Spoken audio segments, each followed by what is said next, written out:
وستتجلى الأزمة بإذن الله، ستتجلى الأزمة بإذن الله. لا تيأس أيها المسلم. قال ربنا في كتابه الكريم: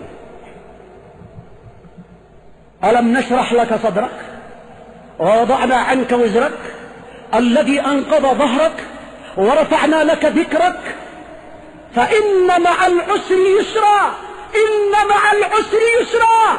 فالرحمن جعل يسرين مع العسر. فقوله إن مع العسر عرف العسر، فالعسر واحد في الأولى والثانية، واليسر يسران، هو يسر في الأولى ويسر آخر في الثانية. ولهذا يقول الحسن البصري رحمه الله: كان الناس يقولون لا يغلب عسر يسرين، لا يغلب عسر واحد يسرين، فاليسر يوشك أن يتغلب على العسر بإذن الله. فسيأتي الفرج قريبا بإذن الله وسترفع. والخاسر في هذه الأزمة هو الذي ضيق على المسلمين حبا في الدنيا وحبا في زيادة المال، هذا هو الخاسر. والرابح هو الذي تعامل مع المسلمين المعاملة الحسنة، المعاملة الرفيقة، المعاملة الرحيمة، المعاملة اللينة الطيبة. هذا والله هو الرابح الذي سيربح في الدنيا والآخرة. في الدنيا يبارك الله له في أمواله ويدفع الله عنه الشرور ويدفع عنه البلايا والرزايا، وفي الآخرة يرحمه رب العالمين سبحانه ويتجاوز عنه ويلطف به سبحانه. جاء في الصحيحين أن النبي صلى الله عليه وعلى آله وسلم قال: كان رجل في من كان قبلكم يداين الناس وكان يأمر صبيانه، كان يأمر صبيانه ويقول لهم: انظروا المعسر وتجاوزوا عن الميسر. فلما مات سأله ربه: ماذا كنت تصنع؟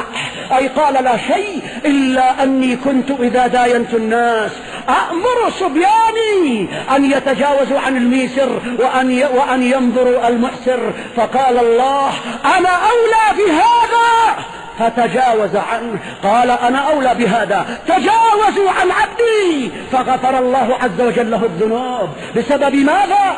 بسبب رفقه بالتعامل، وبسبب تجاوزه عن الميسرين والمعسرين، وتعامله المعاملة الطيبة. فهؤلاء الذين يتعاملون المعاملة الطيبة سينالون أجرهم في الآخرة. أسأل الله بعزته وجلاله أن يرفع عنا هذه المحنة وأن يرفع عنا هذه الأزمة. اللهم إنا نسألك يا أرحم الراحمين أن ترحم الإخوة المؤمنين الذاكرين وهم طوابير عند أطراف المحطات وعلى الطرقات وهم صابرون أياما. اللهم إني أسألك أن تنزل رحمتك بهم. اللهم ارفع عنهم هذا العسر، اللهم ارفع عنهم هذا العسر، اللهم ارفع عنهم هذا العسر.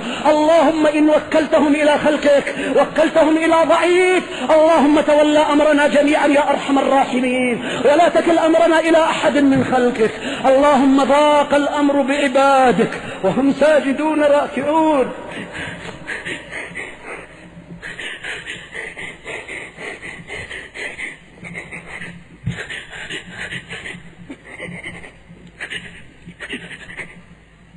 اللهم شمت بعبادك اليهود والنصارى وشمت بعبادك الفجرة الذين أثاروا هذه الفتن.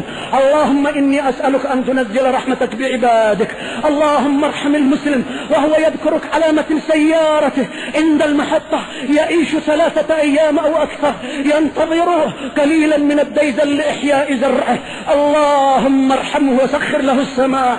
اللهم اسكن الغيث، اللهم اسكن الغيث، اللهم اسكن الغيث يا أرحم الراحمين. اللهم لا تكلنا إلى أحد من خلقك. اللهم رحمك بنا يا أرحم الراحمين. اللهم اسكن الغيث، اللهم اسكن الغيث واحيي بلدك الميت. اللهم ارحم اليتامى والمساكين والضعفاء.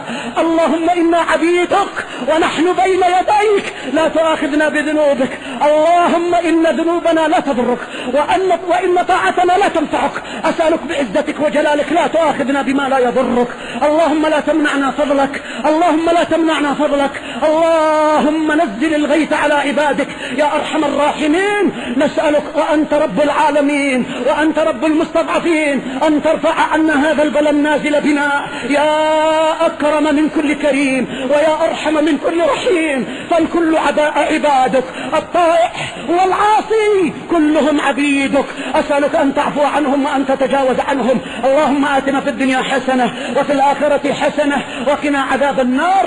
اللهم ارحم عبادك يا أرحم الراحمين وعجل لنا بالغوث، اللهم عجل لنا بالغوث، اللهم عجل لنا بالغوث وارحم أحوال العباد. وصلى الله وسلم على محمد وعلى آله وأصحابه أجمعين. وسبحانك اللهم بحمدك لا إله إلا أنت نستغفرك ونتوب إليك.